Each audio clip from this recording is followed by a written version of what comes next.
నిన్న రాత్రి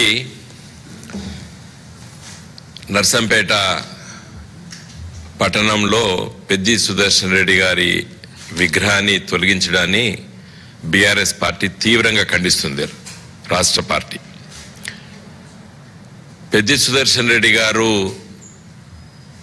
తెలంగాణ రాష్ట్ర ఏర్పాటు కోసం మరి నాడు పార్టీ పెట్టిన వెంటనే ఒక సభ్యుడిగా నమోదు చేసుకొని అంచెలంచెలుగా ఎదిగి జిల్లా పార్టీ అధ్యక్షుడిగా తదనంతరం శాసనసభ్యుడిగా తన వంతు కర్తవ్యాన్ని తన జీవితంలో మరి చేసినటువంటి ఒక గొప్ప నాయకుడు.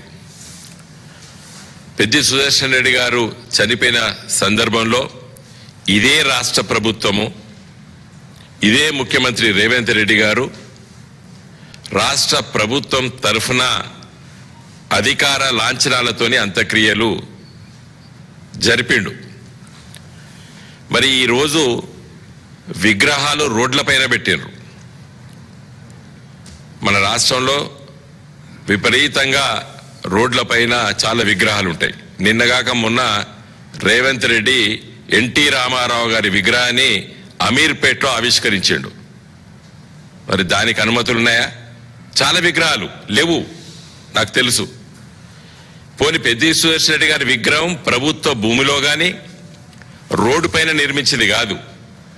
ఒక దాత ప్రభుత్వ మెడికల్ కాలేజు హాస్పిటల్ ముందు ఒక గిరిజన స్త్రీ తన సొంత జాగలో 200 గజాలు ప్రేమతో పెద్ది సుదర్శన్ రెడ్డి గారి విగ్రహాన్ని ఇక్కడ పెట్టండి అని చెప్పింది. స్థానిక శాసనసభ్యుడు మాధవరెడ్డి గారు, కాంగ్రెస్ పార్టీ నాయకులు, ఆ మెడికల్ కాలేజు ఆ హాస్పిటల్ పెద్ది సుదర్శన్ రెడ్డి గారి కృషి అని యావత్తు ప్రపంచానికి తెలుసు. అక్కడ హాస్పిటల్ ముందు తన విగ్రహాన్ని పెట్టడం సహించలేక ఈరోజు ప్రభుత్వ యంత్రాంగంతో కూల్చడం జరిగింది. మేము జిల్లా కలెక్టర్ గారితోని, జిల్లా సిపి గారితో, కమిషనర్ ఆఫ్ పోలీస్ శ్వేత గారితో కూడా మాట్లాడడం జరిగింది. నేను శ్వేత గారికి చెప్పినాను, ఈ నర్సంపేట నియోజకవర్గం చాలా ఘర్షణ పూరితమైనటువంటి నియోజకవర్గము. నేను విద్యార్థి రాజకీయాల్లో ఉన్నాం. ప్రతి నెలలో 2 హత్యలు జరిగేది. అటు కమ్యూనిస్ట్ పార్టీ, మార్క్సిస్ట్ పార్టీ, తర్వాత ఎంసిపిఐ, కాంగ్రెస్ పార్టీ, మధ్యలో నక్సలైట్లు, వీటితో దాదాపు 500 మంది హత్య గావించబడ్డారు ఒక 2.5 దశాబ్ద కాలం లోపల. ఈ విషయాలు శ్వేత గారికి చెప్పినాను. ఇక్కడ ప్రాణానికి భయపడరు, వాళ్ళను అవమానపరిస్తే తిరగబడతారు. కాబట్టి పెద్ది సుదర్శన్ రెడ్డి గారి విగ్రహాన్ని మీరు తొలగించాలనుకుంటే ఒక శాంతిపూరితమైన వాతావరణంలో మాట్లాడదాము. దాన్ని అంటే ఆవిడ ఏం చెప్పింది, కలెక్టర్ గారు మీరు అప్లికేషన్ పెట్టుకోండి, నడి రోడ్డు పైన పెట్టుకున్నారు. ఇదే నర్సంపేట రోడ్డు పైన మరి చాలా ఘర్షణలో చనిపోయినటువంటి వ్యక్తుల విగ్రహాలు, హత్యా రాజకీయాలు ప్రోత్సహించినటువంటి నాయకుల విగ్రహాలు ఉన్నాయి. ఆ నియోజకవర్గంలో చాలా విగ్రహాలు ఉన్నాయి. ప్రతి ఊరికి ఒక 5 నుండి 10 అమరవీరుల స్తూపాలు ఉంటాయి. ఒకటి ఎర్రది స్తూపం, ఒకటి కాంగ్రెస్ తోల స్తూపాలు. అక్కడ ప్రతిరోజు ప్రతి నిత్యం హత్యా రాజకీయాలు జరుగుతున్న సందర్భంలో నేను విద్యార్థి నాయకుడిగా నేనే ఓ 10ల సంఖ్యలో మీటింగ్లకు హాజరయ్యేది, సంతాప సభలకు. కాబట్టి ఇలాంటి వాతావరణం అన్నది కొంచెం జాగ్రత్త దీన్ని ఉండాలి, దీన్ని గోక్కోద్దని చెప్పిన నేను. నిన్న 1500 మంది పోలీసులతోని మొత్తం నర్సంపేట నగరాన్ని కర్ఫ్యూగా నిర్బంధించి మా పార్టీ నాయకులందరినీ అరెస్టు చేసి ఇలా విగ్రహాన్ని తొలగించి అక్కడున్న స్తూపాన్ని కూల్చడం జరిగింది. ఈ రాష్ట్ర ప్రభుత్వానికి అధికారం లేదు.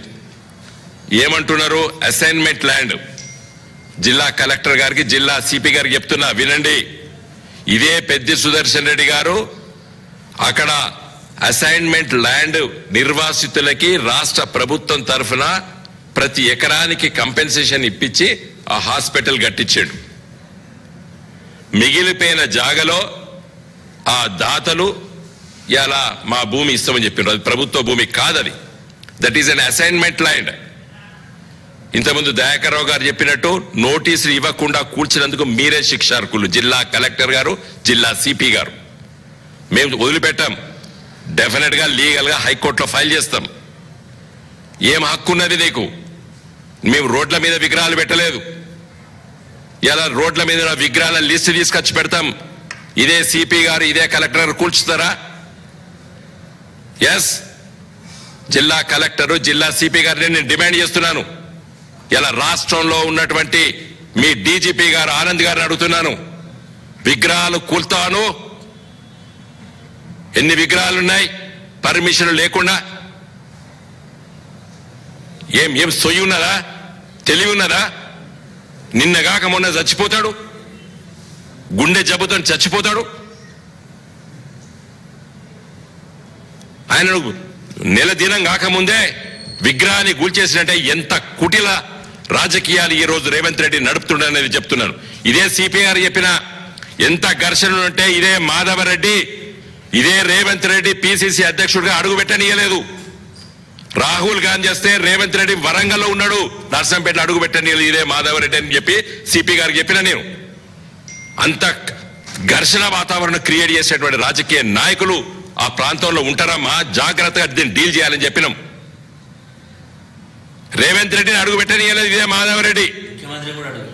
ముఖ్యమంత్రి అయినా కూడా అడుగు పెట్టనీయలేదు మాధవరెడ్డి. అలాంటి వాతావరణం ఉన్నటువంటి ఆ నియోజకవర్గంలో జాగ్రత్తగా నడపాలని చెప్పి. రేపు హత్యలు జరుగుతాయి, ఎవరు కారణం? అక్కడ ఉన్నటువంటి ప్రజానీకం అలాంటి ప్రజానీకం సహించరు అన్యాయం జరిగితే. ఇంకా గోక్కున్నారు. It will be law and order situation for the coming days. ఇదే పెద్ది సుదర్శన్ రెడ్డి ఘర్షణ వాతావరణం ఉండొద్దు నా నియోజకవర్గంలో అని చెప్పి గత 10 సంవత్సరాల ఉద్యమ నాయకుడుగా, శాసనసభ్యుడిగా ఓడిపోయినా గెలిచినా శాంతియుత వాతావరణంలో నడిపిండు గులాబీ జెండాను గత 20 సంవత్సరాలు ఆ నియోజకవర్గంలో. ఇలా ఘర్షణ పెట్టుకుంటారు, ఆగుతుందా? ఇలా సిపి ఆడు ఉంటుంది, పోతుంది. కలెక్టర్ ఉంటాడు, పోతాడు. రేపు ఈ మాధవరెడ్డి ఎమ్మెల్యే ఉంటాడు, పోతాడు. ఒక 40 సంవత్సరాలు ఆ నర్సంపేట నియోజకవర్గంలో పట్ట హత్య రాజకీయాల నుండి బయట వేసింది గులాబీ జెండా. మళ్ళా మొదలు పెట్టండి, అవుతుందా? That is what I informed the district official machinery. ఎందుకంటే అక్కడ పుట్టి పెరిగి రాజకీయాలు చేసే వాళ్ళం మేము, విద్యార్థి రాజకీయాలుగా. నేనే 10ల సంఖ్యలో నర్సంపేట లోపల ఎర్ర జెండా మీటింగ్లకు హాజరైన మేము. అలాంటి వాతావరణం ఉన్నటువంటి నర్సంపేట నియోజకవర్గాన్ని మళ్ళీ ఇవాళ ఎటువైపు తీసుకుపోతుందని చెప్పి నేను రేవంత్ రెడ్డిని అడుగుతున్నా. దీన్ని శాంతించాలంటే, ఈ ఘర్షణ వాతావరణం తగ్గించాలంటే 24 గంటల లోపల పెద్ది సుదర్శన్ రెడ్డి విగ్రహాన్ని మళ్ళీ అక్కడ నిర్మించండి. మాధవరెడ్డి నీకు ఫ్రెండ్ గా చెప్తున్నా నేను. గోక్కోకు అనవసరంగా, నీకు తెలుసు మీరు కూడా 2-3 కేసులు ఇరుక్కపోయారు, హత్యలు చేసి చెప్పి ఆరోపణలు కూడా ఎదుర్కొన్నారు. వద్దు మిస్టర్ మాధవరెడ్డి గారు చెప్తున్నా నేను. విగ్రహం ఉంటే ఏమవునా నీకు? ఏమవు? ఆ భార్య, పిల్లలు, కుటుంబము, మాలాంటి వాళ్ళము మేమందరం కూడా ఆ చనిపోయినటువంటి వాతావరణం నుండి బయటకు వచ్చే రోజుల పట మళ్ళీ ఒక ఉత్కంఠమైన పరిస్థితి ఇలా నెలకొల్పిండు రేవంత్ రెడ్డి ప్రభుత్వం. కాబట్టి వెంటనే వీళ్ళు అన్నారు, డిస్ట్రిక్ట్ కలెక్టర్, సిపి గారు మీ పర్మిషన్, ఇదే దయాకర్రావు గారికి హామీ ఇచ్చారు, మేము పర్మిషన్ ఇస్తాం మీరు పెట్టుకోండి అని. కమాన్, పర్మిషన్ ఇవ్వు, సూమోటోగా పర్మిషన్ ఇవ్వు, సూమోటోగా పర్మిషన్ ఇవ్వండి. ఎక్కడ పెట్టాలో విగ్రహం? ఆడ ప్రైవేట్ ల్యాండ్ కాదు అది, ప్రభుత్వ ల్యాండ్ కాదు అది. ఒక అమాయకురాలు, ఒక ట్రైబల్ లేడీ ఇలా దానం చేసింది పెద్ది సుదర్శన్ గారు ఉన్న ప్రేమతోని. కాబట్టి నేను రాష్ట్ర ప్రభుత్వాన్ని, ముఖ్యంగా మాధవరెడ్డిని, రేవంత్ రెడ్డిని నేను కోరుతున్నా, వెంటనే సిపికి, కలెక్టర్కి డైరెక్షన్స్ ఇవ్వండి.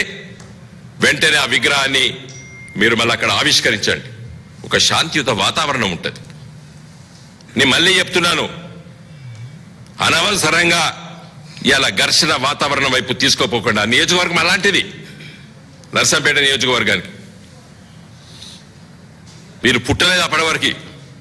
ఇప్పుడున్న అధికార యంత్రాంగం అదే it's very typical constituency Warangal జిల్లాలో. మేమందరం కూడా ఆడ పుట్టి పెరిగినోళ్ళం, ఆడ చదువుకున్నాము, చూసుకున్నాం ఆడ.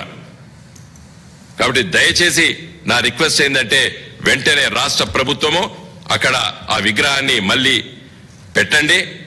దయాకర్రావు గారు అన్నట్టు రేపు మేము ఒక కార్యాచరణ తీసుకుంటాము. మంచి వాతావరణం లోపల డిస్కషన్స్ పెట్టండి. ఒక జరిగింది, దాన్ని మళ్ళీ మీరు దాన్ని ఆ తప్పిదాన్ని సరిదిద్దుకోండి. వెంటనే ఆ విగ్రహాన్ని అక్కడ ఏర్పాటు చేయండి.